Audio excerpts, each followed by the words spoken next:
잘 아시는 말씀입니다. 노아 홍수 대홍수 사건이고요.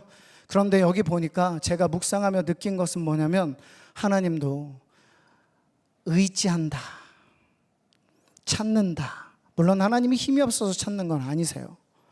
그런데도 그 한 사람을 하나님 의지하고 계신다. 오늘은 노아였습니다. 그러나 이 땅 가운데 그 하나님이 한 분 한 사람을 찾고 계시는 거예요. 의지하는 사람. 오늘 제목이 그렇습니다. 주님, 제가 서겠습니다. 주님, 제가 서 있겠습니다. 어딜까요? 어느 때일까요? 그 사람들에 관련된 두 가지 함께 나누고 오늘 두 가지를 나누도록 하겠습니다. 어떤 사람일까? 하나님께서 힘이 되는 사람. 첫 번째는 하나님께서 정해주시는 대로 서 있는 사람. 같이 읽겠습니다. 시작. 하나님께서 정해주시는 대로 서 있는 사람입니다. 어느 날 하나님께서 노아에게 나타나셨습니다. 나타나셔서 뭐라고 하시냐면, 노아야, 이 땅 가운데 죄가 너무 만연해서 내가 세상을 멸할 거야. 끝낼 거야. 이제 세상 끝났어. 라고 얘기하는 거죠. 너무 놀라운 일이에요. 노아가 듣기에 하나님 초면에 너무하십니다. 이게 무슨 말씀이세요? 그런데 더 놀라운 일이 그 이야기가 이후에 나옵니다. 그런데 그래서 말인데 네가 배를 좀 만들어야 된다.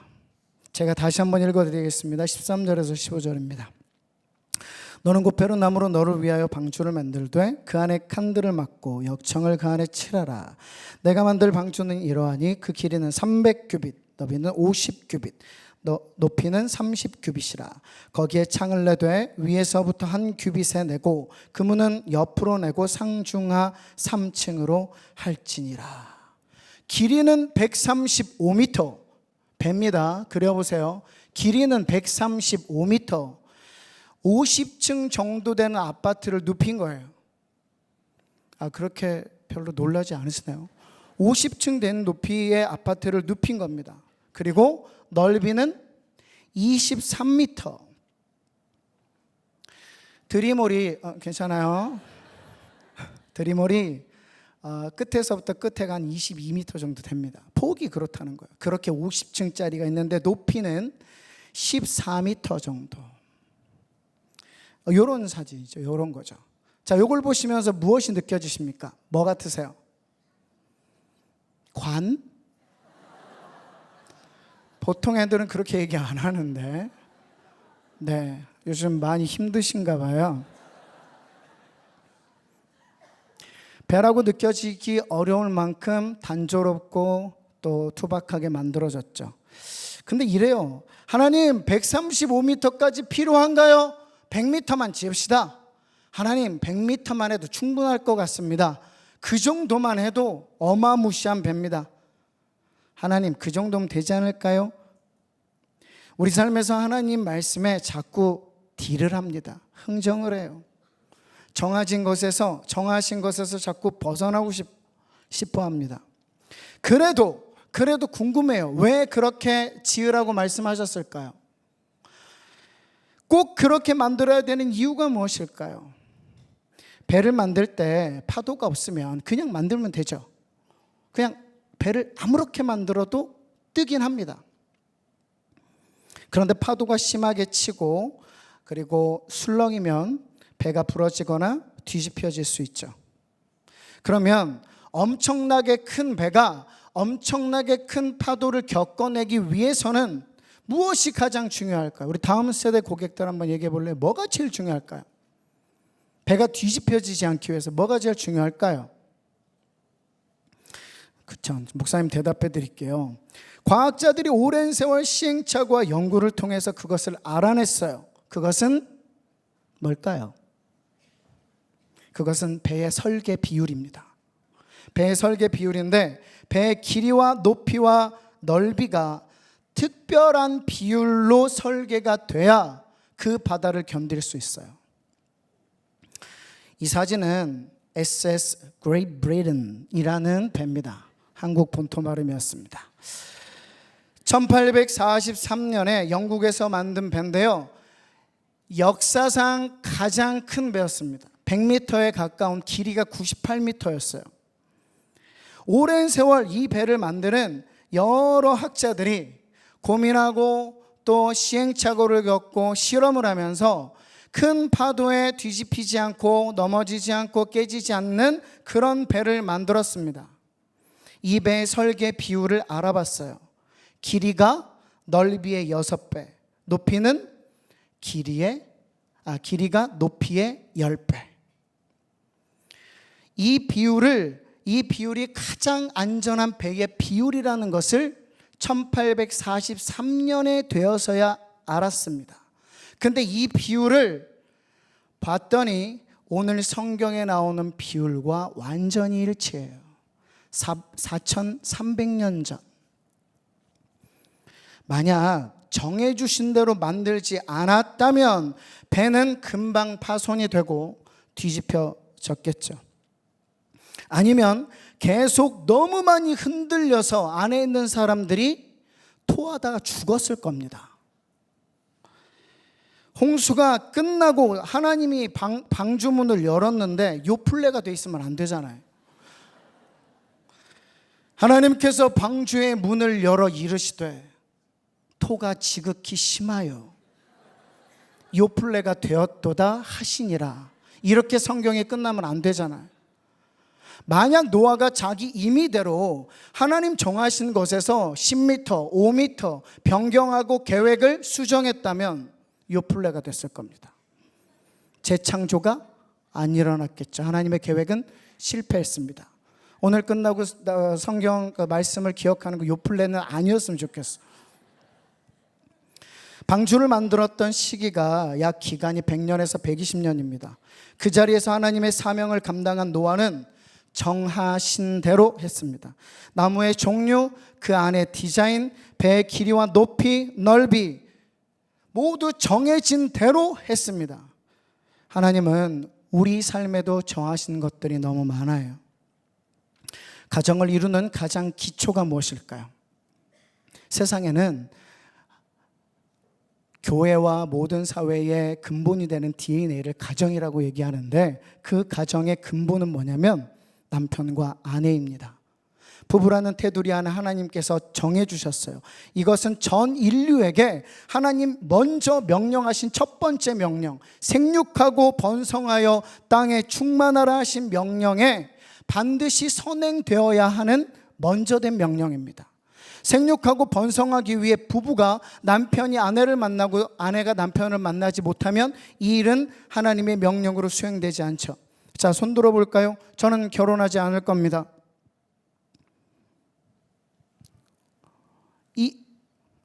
없어요? 속으로 솟는 거 아니죠?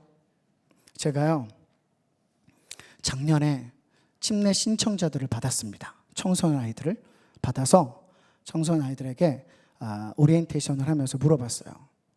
혹시 이 중에서 결혼 안 할 사람 있니? 작년 얘기입니다. 그랬더니 어떤 아이가 당연히 손 든 거. 탈락. 안녕. 그런 게 있어요. 예수님을 나의 주인으로 모시고 살아간다는 것은 손 들고 찬양할 때 울면서 오 주님 이 자리에서 뛰고 울며 불며 주님을 외치는 것을 잊지 않다는 거예요. 이거 명심하셔야 됩니다. 우리가 하나님을 예수님을 나의 주인과 구원자와 메시아로 모신다는 것은 내 삶의 아주 작은 부분부터 말씀 따라 하나님 정하신 대로 살아가는 흔적들로 이루어지는 거예요. 이 자리에서 손 들고 찬양하는 건 누구나 해야 해요. 할 수 있어요. 처음 정하신 명령을 따르는 것이 남편과 아내가 되는 것. 그리고 이어지는 건 뭘까요? 남편과 아내가 서로 사랑하는 것. 혹시 부부가 앉아 계시다면 우리 옆에 같이 인사하겠습니다. 사랑합니다. 처음 하는 말 같습니다. 부부끼리 처음 하시는 말씀 같으세요. 굉장히 어색합니다. 이렇지 않기를 부탁드립니다. 굉장히 당황스럽습니다. 물론 정말 사랑하는데 표현을 안 했을 뿐이죠. 표현하세요. 근데 심각한 건 뭐냐면 세상에는 이런 말이 있습니다. 오피스 와이프, 오피스 허즈만. 농담식으로 얘기하지만 그 사람들이 얘기하는 이 단어의 뜻은 뭐냐면 회사에서도 마음을 열고 의지할 만한 이성들이 필요하다는 거예요. 그리고 실제로 그런 일들이 있다는 겁니다. 여러분, 이것을 성경은 뭐라고 할까요? 간음이라고 하죠. 세상 그렇게 얘기하지 않습니다. 그러나 하나님은 정하셨어요. 간음이라고 합니다. 부부에서 이 다음 뭐가 될까요? 부부에서 부모가 됩니다. 부모는요, 하나님 정하신 것이 있어요. 하나님 말씀을 손목에, 이마에, 집 안쪽과 바깥쪽에 새겨서 자녀에게 부지런히 가르치는지 언제요? 잘 때든 일어날 때든 걸어갈 때든 여행을 갈 때든 차를 탈 때든 아침이든 저녁이든 가르치라는 겁니다. 이게 하나님 정하신 거예요. 같이 한번 읽어볼까요? 신명기 11장 18절에서 19절입니다. 시작.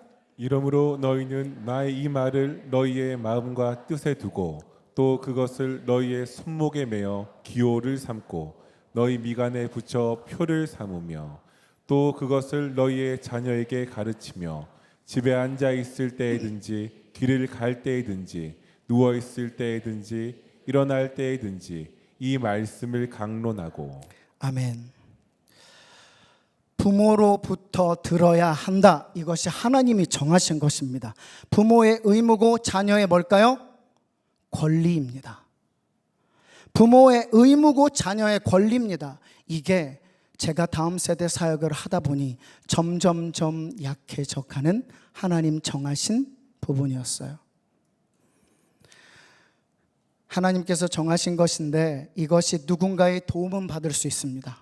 누군가의 도움은 받아야 됩니다. 그러나 누군가에게 맡길 수는 없습니다. 오늘부터 집에 가서 자기 전에 우리 다음 세대 고객님들 오늘부터 자면서 아버지한테, 엄마한테 이야기하세요. 하나님 말씀을 들려주세요. 당황스럽죠? 그랬더니 이 고등부 애들이 질문을 어렵게 해요. 근데 집에 가서도 그러면 안 돼요. 아빠, 엄마, 로마서에서 말씀하신 이신칭이와 야고보서에 말씀하시는 그 행함의 믿음이 충돌되는 것을 하나님의 경륜으로 말씀 한번 해주세요. 그런 거 말고 아빠 자면서 성경이 몇 권이에요? 그럼 아빠가 얼마나 대답하기 쉬워.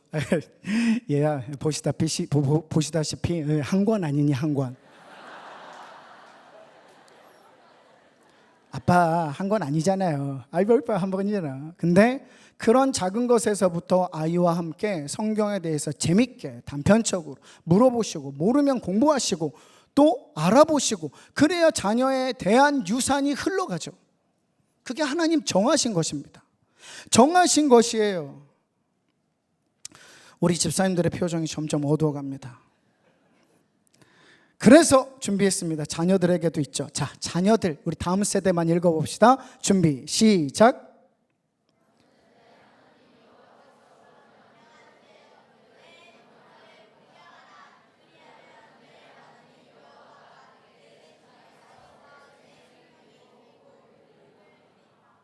살짝 기분이 안 좋아지는 건 이쪽이 아닌 듯한 느낌이 드는데요.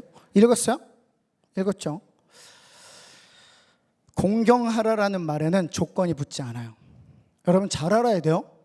부모님을 공경하는 것은 조건이 없습니다. 아침에 엄마가 짜증나게 깨워 이미 일어났어요. 준비하고 있는데 밖에서 엄마가 큰 소리로 솔톤으로 얘기합니다. 종성아 일어났니? 밥 먹어야지. 빨리 일어나. 늦으면 안 돼. 근데 신기한 건 왜 계속 솔톤으로 얘기하시죠? 그러면 일어났다가도 갑자기 자고 싶지. 화가 나요. 야, 여기서 도와줘. 빨리 일어나. 아침 먹고 가야지. 엄마 간다. 이렇게 얘기하면 아이들은 부모를 공경하지 않으면 안 된다는 거예요. 지금 이 상황은 하나님이 정하신 것은 그럼에도 나와서 어머님 밤새 아까 뭐라 그랬죠? 밤새 안녕하셨습니까? 밤새 안녕하셨습니까? 그렇게 인사하고 깨워주셔서 감사합니다. 영원히 잠들 것 같은 저의 청소년 인생에 어머님이 깨워주셔서 제가 이렇게 일어날 수 있었습니다. 오늘도 비록 벌써 지각이지만 엄마 감사합니다. 부모를 공경하라는 것은요, 조건적이지 않아요. 엄마가 아빠가 나에게 대하는 것에 비례하지 않아요. 언제나 부모를 공경해라. 그런데 잘 안 하죠. 그래서 하나님이 또 하나의 말씀을 주셨습니다. 읽자, 크게 읽자. 이쪽 다음 세대. 자, 같이 읽겠습니다. 마태복음 15장 4절입니다. 시작. 하나님이 이르셨을 때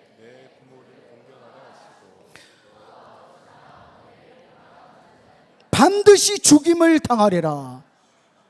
반드시 죽임을 당하리라. 반드시 죽임을 당하리라. 이거 웃을 일이 아닌데, 그죠? 구약에 태어났으면 여기 살아남을 사람이 별로 없잖아요. 부모님을 공경하는 것은 사랑과 존경이 포함되어 있어야 되고요, 조건적이지 않아요. 어떤 상황 속에서도 부모님을 공경합니다. 저는 부모님께 존댓말을 합니다. 손 들어 보세요. 네. 그럼 내리시고, 저는 반말합니다. 내리세요. 반말이 나쁜 건 아니지만 여러분들에게 권고드려요. 다른 땐 모르지만 옆에 친구들을 두고 전화할 때는 친구인지 누군지 몰라요. 존댓말을 했으면 좋겠어요.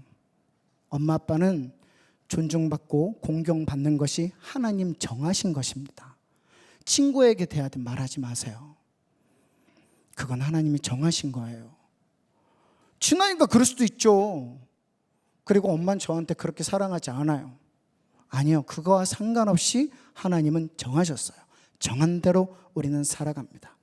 남편으로, 아내로, 부모로, 그리고 자녀로서 그 자리에서 하나님께서 정하신 대로 살 수 있어야 됩니다. 규격이 빡빡하든 너무 힘든 기준을 우리에게 주셨든 그건 상관없이 하나님이 정하셨다면 세상 가운데서도 그리스도인으로 살아가는 것은 우리가 노아의 방주를 짓듯, 노아가 방주를 만들듯 하나님 이거 어떻게 만듭니까가 아니라 그냥 준행하는 것입니다. 정하신 대로. 음란, 하나님이 죄라고 얘기하면 안 하는 거죠. 하나님이 정하셨다면, 죄라고 얘기하셨다면 끊어내는 겁니다. 세상 모두가 한다고 해도 되는 게 아니라는 거예요. 두 번째입니다. 같이 읽겠습니다. 시작. 하나님의 약속을 믿고 서 있는 사람입니다. 창세기 6장 17절에서 18절 같이 읽겠습니다. 시작. 내가 홍수를 땅에 일으켜 생명의 기운이 있는 모든 육체를 천하에서 멸절하리니 땅에 있는 것들이 다 죽으리라. 그러나 너와는 내가 언약을 세우리니 너는 내 아들들과 내 아내와 내 며느리들과 함께 그 방주로 들어가고. 구원을 약속하셨죠. 모두 죽지만 방주 밖에 있는 사람들은 그렇겠지만 너는 내가 살린다. 노아로 인한 8명의 가족은 살아났습니다. 살리신다는 언약이 있었어요. 그런데요, 쉽지 않아요. 120년 동안이나 배를 만들었습니다. 120년. 12년도 아니고 12일도 아니고 배를 만드는 것이 120년 정도. 그리고 드디어 비가 오죠. 큰 기쁨의 샘들이 터져 나옵니다. 방주의 문은 닫혔습니다. 자, 문제를 내겠습니다. 긴장하시고 모두 다 맞히시면 되겠습니다. 각자 나오신 주일학교의 이름을 걸고 한번 해보겠습니다. 자, 노아의 대홍수 사건은 며칠 동안 일어났나요? 40일. 틀렸습니다. 놀라시는데요. 40일? 네, 보통은 성경에서 이야기하는 문제 중에 며칠입니까 물어보면 40일 얘기하면 거의 맞아요. 거의 맞습니다. 실제로 비가 온 날은 40일이에요. 그러나 비가 그치고 물이 창궐하고 물이 빠지고 마르고 완전히 땅이 드러나는 순간까지는 370일이 걸려요. 여러분, 1년 10일 동안 그 안에 있었습니다. 40일 동안 비가 왔기 때문에 빛이 전혀 안 들어왔어요. 온통 어둠이었습니다. 더불어 뭐가 있어요? 사방에 동물 울음소리가 나요. 사방에서 냄새가 납니다. 저희 집에 도마뱀이 있어요. 도마뱀이 2마리 있고요. 그리고 메추리가 있어요. 닭하고 비슷한. 아침마다 자기가 닭인 줄 알고 계속 울어요. 와! 시끄러워 죽겠어. 내다 버릴 수도 없고. 냄새 납니다. 닭보단 나아요. 냄새 납니다. 버리고 싶어요.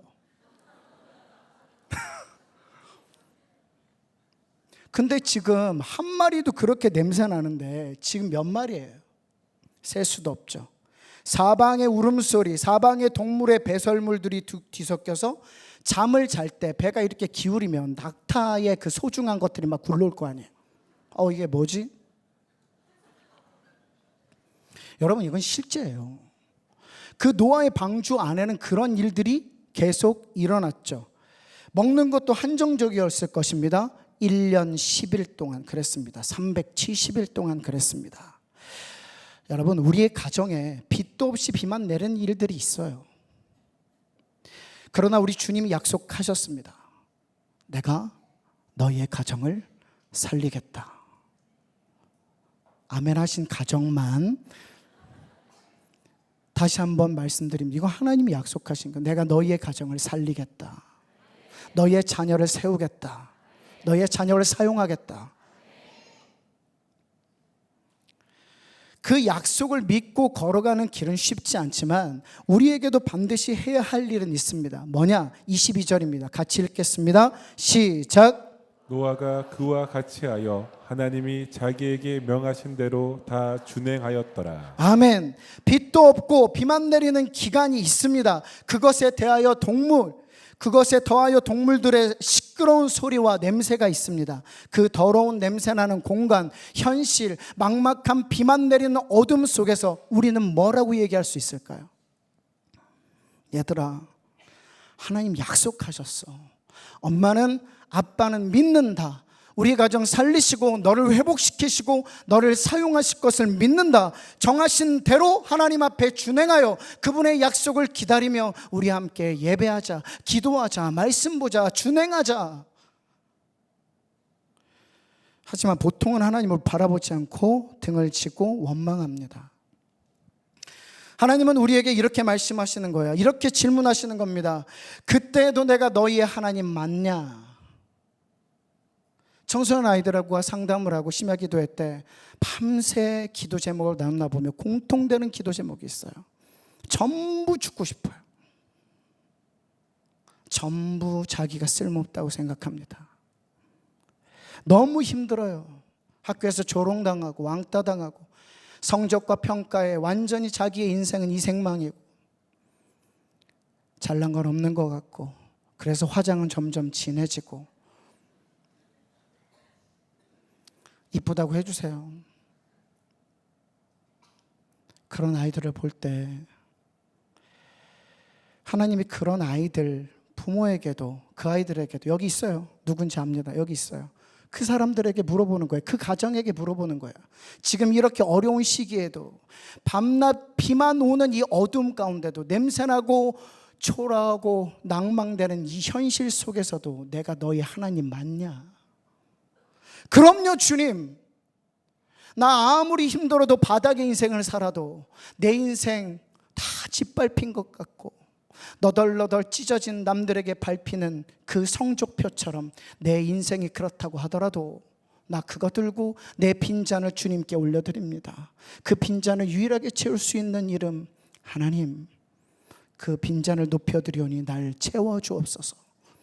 그것이 부모로부터 준행되며 자녀들에게서 이어지는 믿음의 유산이 정하신 대로 그리고 그 약속을 믿고 견디는 가정들에게 방주의 역할을 감당하게 하시는 것입니다. 아멘. 그런 가정이 우리 늘사랑의 가정이 될 줄 믿습니다. D.L. 모디 목사님은 이런 말씀을 하셨어요. 모든 기독교인들, 모든 사람들 그 중에서 무엇보다도 그의 가족이 그가 크리스천임을 알도록 살아야 한다. 자녀들이 여러분들을 부모를 볼 때 우리 엄마는 정말 예수님 너무너무 사랑하는 분이야. 우리 아빠는 정말 세상 어디에서도 하나님 믿는 사람이지. 자부할 수 있을까요? 100년이 넘는 아득한 시간 동안 나무를 베고 깎고 자르는 일, 역청을 안팎으로 바르고 높은 곳에 올랐다가도 떨어지는 일들을 반복했던 그 노아를 보면서 아내와 아들들과 며느리는 무슨 생각을 했을까요?